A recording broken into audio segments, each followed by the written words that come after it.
Summer 2025 is going to go down as the summer of change for junior hockey. We had the vote back in the fall from the NCAA and now allowing CHL players to join their ranks.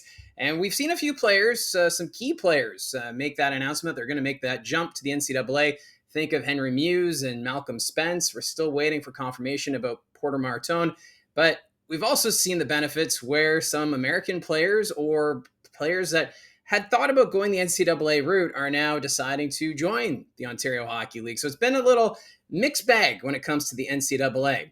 Now we have another development when it comes to junior players, and that comes from the collective bargaining agreement from the National Hockey League. I talked about it in a video a few months back about how there was speculation that the new CBA will have an adjustment that will allow OHL-born drafted players to play in the American Hockey League. And we're now starting to get that confirmation. Frank Saravalli was the one that posted it on X yesterday, saying that the new CBA will allow each NHL team to place one 19-year-old CHL player in the AHL per season. So it's an interesting take because we're wondering how would this all work? Because remember, the way the system was set up before is that if you were drafted from the OHL, the only way you could move up is you would go to the National Hockey League. You would not go to the American Hockey League until the age of 20. So your overage season, you'd be eligible to go that far. So right now with this change, we'll start to see 19-year-old players, but not all of them. So it's still a work in progress. We haven't had the final details all sorted out, but how it sounds is 32 players could end up leaving junior to play in the American Hockey League for their 19-year season, as maybe they're not ready for the National Hockey League, but they've outgrown the Ontario Hockey League. Think of a player like Easton Cowan. He was probably ready to play for the Toronto Marlies this past season, but because of the rule for CHL players, it was either the NHL or the OHL, and the Toronto Maple Leafs elected to send him back to the London Knights. He had an outstanding season. He, of course, had that lengthy point streak, but he probably could have been used in the American Hockey League system. He was probably ready to take that next step. So with this change, that means some top-end talent, if they don't sign or don't agree to go to the NCAA and say they sign their entry-level contract with the National Hockey League, there is that chance now that a player could leave when they're 19 years old. So it does not include 18-year-old players from the sounds of it, and this won't come into effect until the 2026-27 season. That's when the CBA comes into effect. But it's just another development when it comes to Ontario Hockey League teams having to deal with player recruitment to make sure that they entice players to stick around instead of going off to the NCAA. But at the same time, keeping close tabs on the National Hockey League and seeing which player will the team send to the American Hockey League. And just because they get to the AHL doesn't mean they'll likely stay there. There is that chance that they'll spend time in the American Hockey League, see how they do, and if they're maybe not getting the ice time that's necessary for their development, they could come back to the OHL. And we're also seeing that with the NCAA. I know a lot of people have been saying that maybe by Christmas, some of these players that commit to go to the NCAA might not like the minutes that they're seeing and will want to come back to the OHL.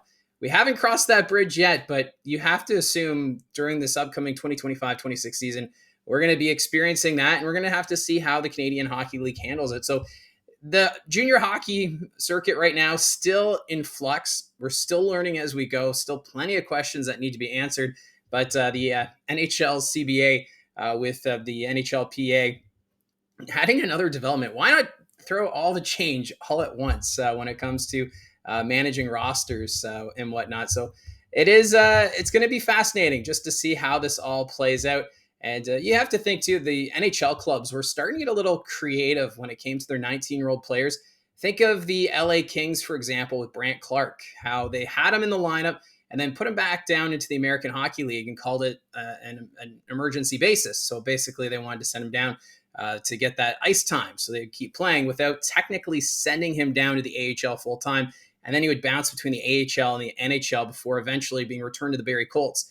We even saw that with Shane Wright with the Seattle Kraken. So the NHL teams, they've been wanting to find ways to get some of their prospects into the American Hockey League. And now with the CBA, they will be able to do that with at least one prospect once they turn 19.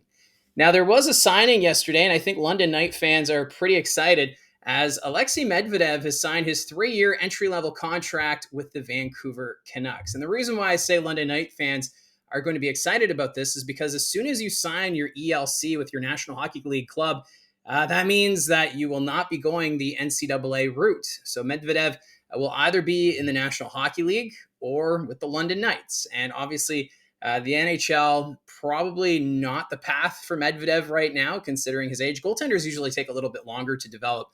So it just confirms that Medvedev will likely be in the crease for the London Knights this upcoming season, unless other changes happen. But I think for OHL fans, they're probably going to be keeping a close watch on signings. If as soon as you see that ELC, it's kind of a sigh of relief. You know that player is going to be coming back next season. We're still waiting to find out about Matthew Schaefer. Is he going to sign with the Islanders? Michael Misa with the San Jose Sharks.